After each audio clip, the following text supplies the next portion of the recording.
तो दोस्तों आज हम बात करने जा रहे हैं पीबी फिनटेक कंपनी के बारे में। पीबी फिनटेक जिसके अंदर पॉलिसी बाज़ार और पैसा बाज़ार कंपनी आती है, मैं इस कंपनी की बात कर रहा हूँ। और ये बातें मैं क्यों कर रहा हूँ तो मैं अब आपको बताता हूँ। तो देखिए दोस्तों, सबसे पहले तो आपने कई LIC एजेंट्स का नाम सुना होगा।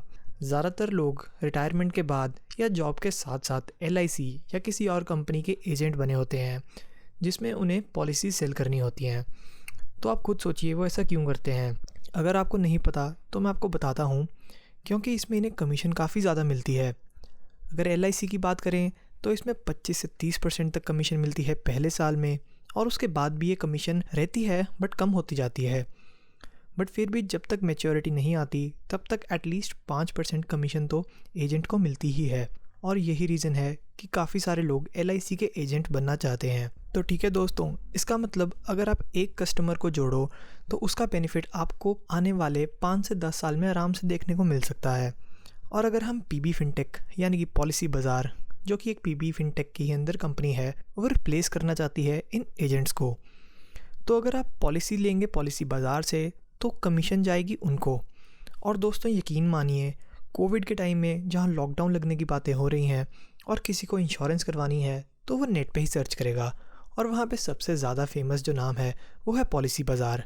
तो काफ़ी चांसेस हैं कि लोग पॉलिसी बाज़ार से ही पॉलिसी लें। और अगर एक बार इनके पास कस्टमर आ गया तो आने वाले 5-6 सालों की कमाई तो पॉलिसी बाज़ार की फिक्स्ड है।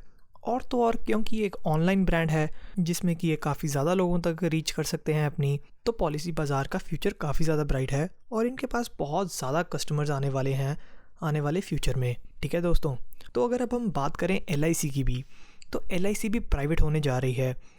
मैं ऐसा तो नहीं कहना चाहूँगा कि जो एजेंट्स हैं उनको काफ़ी ज़्यादा लॉस होगा इस प्राइवेटाइजेशन में, बट देखो अगर उसके प्रोमोटर्स अब प्राइवेट हो जाएंगे तो वो भी अपना प्रॉफिट देखेंगे, इसीलिए वो अपनी कमीशन भी कम करना चाहेंगे जो वो एजेंट्स को देते हैं। और दोस्तों ऑनलाइन ब्रांड्स का सबसे बड़ा फ़ायदा ही ये है, ये कमीशंस तो कम लेते हैं बट ये ऑर्डर्स काफ़ी ज़्यादा प्रोसेस करते हैं, जिसकी वजह से ये प्रॉफिटेबल रहते हैं। और पॉलिसी बाज़ार में भी अगर इनकी कमीशन कम भी हो गई, यानी कि 10 से 20% भी हो गई, तब भी इनको ज़्यादा लॉस नहीं होगा। जबकि जो एजेंट्स हैं वो अपना काम छोड़ सकते हैं क्योंकि उन्हें अब ये बिज़नेस प्रॉफिटेबल नहीं लगेगा, क्योंकि ऑलरेडी पॉलिसी बाज़ार की वजह से बहुत ज़्यादा कंपटीशन आ चुका है उनके लिए, क्योंकि अब लोग ऑनलाइन पॉलिसीज़ लेना प्रेफर कर रहे हैं। और ये मैं अपना पर्सनल एक्सपीरियंस बता रहा हूँ, क्योंकि ऑनलाइन हम यहाँ पर पॉलिसी कंपेयर कर सकते हैं और ख़रीद तो ईजीली ही सकते हैं।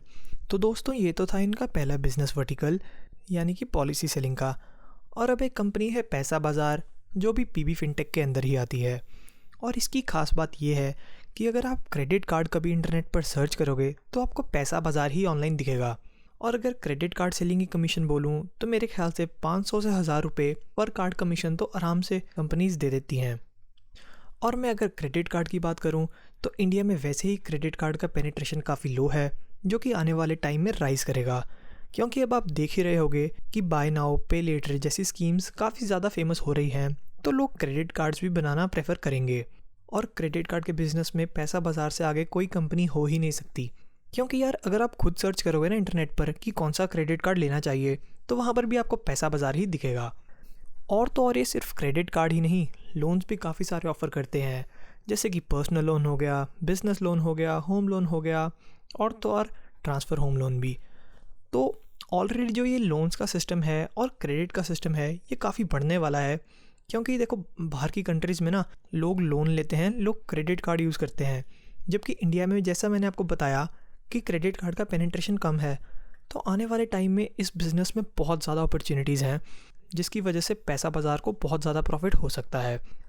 और तो और अभी इसका शेयर प्राइस भी अपने ऑल टाइम हाई यानी कि अराउंड 1400 से काफ़ी ज़्यादा नीचे है, तो आप इसमें SIP से इन्वेस्टमेंट स्टार्ट कर सकते हैं।